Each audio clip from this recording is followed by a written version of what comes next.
Hi guys, so now we're gonna talk about the individual opioids जैसे कि हमने बात करी थी लास्ट वीडियो में। ठीक है, तो अब तक हमारा बेसिक बेसिक सारा फार्माकोकाइनेटिक्स, डायनेमिक्स और क्लासिफिकेशन ये सब कवर हो चुका है।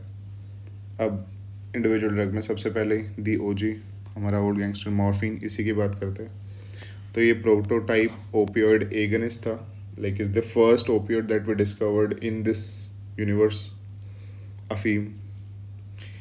नेचुरली अकरिंग एल्कोलॉइड ग्रुप से था ये, ठीक है। पापावर सोमनीफेरम प्लांट का नाम ओपियम, बस यही है। बाकी फर्स्ट वीडियो में जो था ना वही कहानी है, सब कुछ देख लेना जाके। रूट में क्या है, आईवी, आईएम, ओरल, एरोसोल के फॉर्म में दे सकते हैं और न्यूरैक्सिल ब्लॉक भी दे सकते हैं। हमारे लिए इंपॉर्टेंट है वो आईवी, ठीक है। ओरल पेन क्लिनिक वगैरह में देते हैं यूजली। न्यूरैक्सिल ब्लॉकेड हम दे सकते हैं, ठीक है, एज एन एडजुवेंट या फिर डायरेक्टली इंट्राथेकल मॉर्फिन। अब इम्पॉर्टेंट क्या है मॉर्फिन के अंदर, अदर फ्रॉम जो हमने बाकी पहले बात कर ली है जनरल ये फार्माकोकाइनेटिक्स डायनेमिक्स की।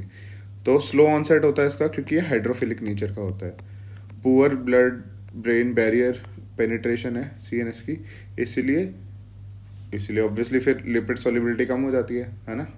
क्यों होता है पर ये हाइड्रोफिलिक, वो इंपॉर्टेंट है जानना, क्योंकि it is a pentacyclic ring structure, है ना। एक बल की रिंग होती है और उसके अंदर मल्टीपल ग्रुप्स होते हैं।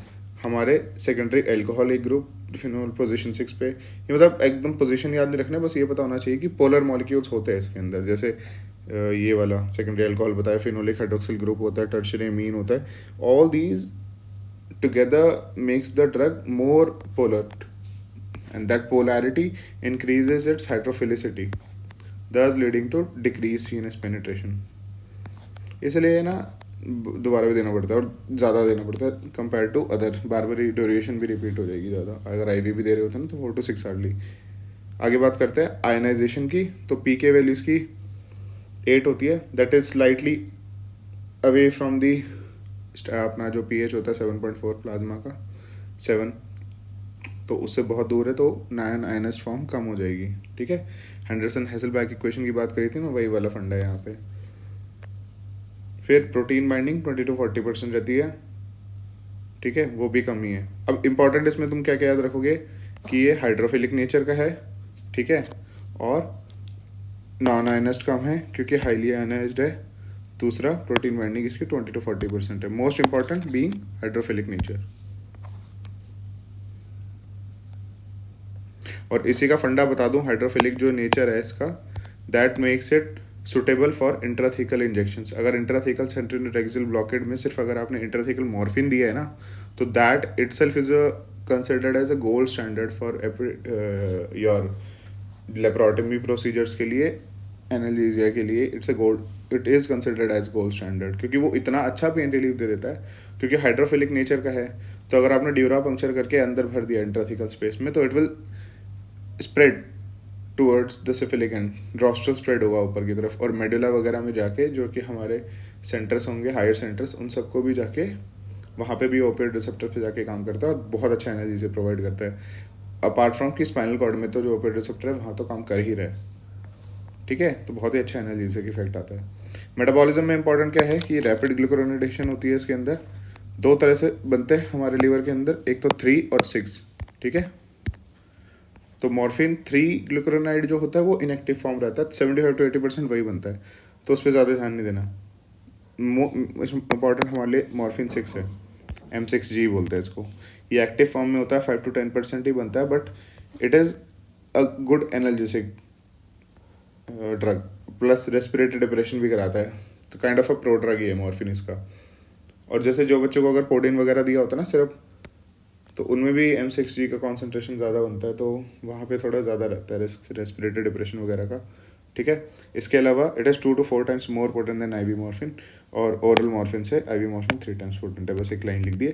ये इंपॉर्टेंट इसलिए क्योंकि ये ज़्यादा है भाई, प्रोफाउंड मतलब ज़्यादा एनाल्जेसिक इफेक्ट है इसका compare to your normal morphine, ठीक है। इसके अलावा रीनल फेलियर और इन्फेंट के अंदर हम देख सकते हैं कि MCG एक्यूमुलेट होगा ही होगा, क्योंकि मेटाबोलाइज हो गया, एक्सक्रीशन नहीं हो पा रहा है M6G का रीनल फेलियर में, और इन्फेंट में वैसे कम रहता है GFR, तो वैसे कम हो जाता है एक्सक्रीशन, ठीक है, तो it is a problem of excretion. अब डोजेस की बात करूँ तो पहले मैं बता दूं कि भाई डोज है ना, always look in standard sources also, don't rely on my sources. मतलब मैंने बहुत जगह से बनाया मिलर्स के अलावा भी, तो तुम देख लो, ठीक है, अपना दिमाग भी लगाना है। डोजेस के लिए आईवी के अंदर 0.1 mg पर के जी, दैट इज 100 मैग पर के जी। इंट्राथेकल में 5 to 10 मैग पर के जी। बट मोटा मोटा ये याद रख लो 50 to 150 मैग्स देते हैं, बुक में भी यही है, मिलर में, और मिलर में इसका भी यही है कि 2 to 4 mg देते हैं एपिड्यूरल में। बट अगर याद रखोगे तो 30 to 100 मैग्स पर के जी यूजली हमारे इंस्टीट्यूट में तो 30 to 50 मैग पर के जी हम प्रेफर करते हैं, बट ये है बुक्स के अंदर तो इम्पॉर्टेंट है, तो तुम याद कर सकते हो 30 to 50 मैग पर के जी भी ठीक है। ठीक है, इसके बाद ड्यूरेशन में अगर सिस्टमिक है, आईवी और ओरल दिया है तो 4 to 6 आवर्ली ड्यूरेशन रहेगा। इंट्राथिकल अगर इंजेक्शन वगैरह दिया है स्पाइनल में तो 12 to 36 आवर, यूजली 24 आवर बोल देते हैं हम मीडियम टाइम, कि इतने तक तो इफेक्ट रहता ही है। ठीक है, और इसमें भी 2 पीक आती है, 8 घंटे की, 16 घंटे पे, 16 से 18 घंटे, तो भी देख लेना। उसमें ऐसा होता है कि अगर इंट्राथिकल मॉर्फिन आपने दिया है तो नोजिया, वॉमिटिंग और बाकी साइड इफेक्ट्स के सबके रिस्क ना 2 बार आते हैं। एक तो जब आपने दिया उसके 8 घंटे पे, और फिर दोबारा 16 to 18 आवर पे। तो ये 2 पॉइंट होते हैं जहाँ पे आपको नोजिया वॉमिटिंग का प्रिवेंशन के लिए ज़्यादा एग्रेसिवली मॉनिटर करना है, क्योंकि इस टाइम पे हो सकता है पेशेंट को, हो तो कभी भी सकता है, बट ये 2 पॉइंट, दो ड्यूरेशन इंपॉर्टेंट है। ठीक है, अब इसके अलावा histamine release is maximum among all other opioids. ठीक है, बता दिया जितना बता सकता था। बाकी यार ड्रग्स तो ख़त्म नहीं होते, ये तो इंपॉर्टेंट चीज़ें ही बढ़ाई है मैंने। बाकी कवर करते हैं नेक्स्ट में, पैथेडिन को कवर करते हैं। Thank you.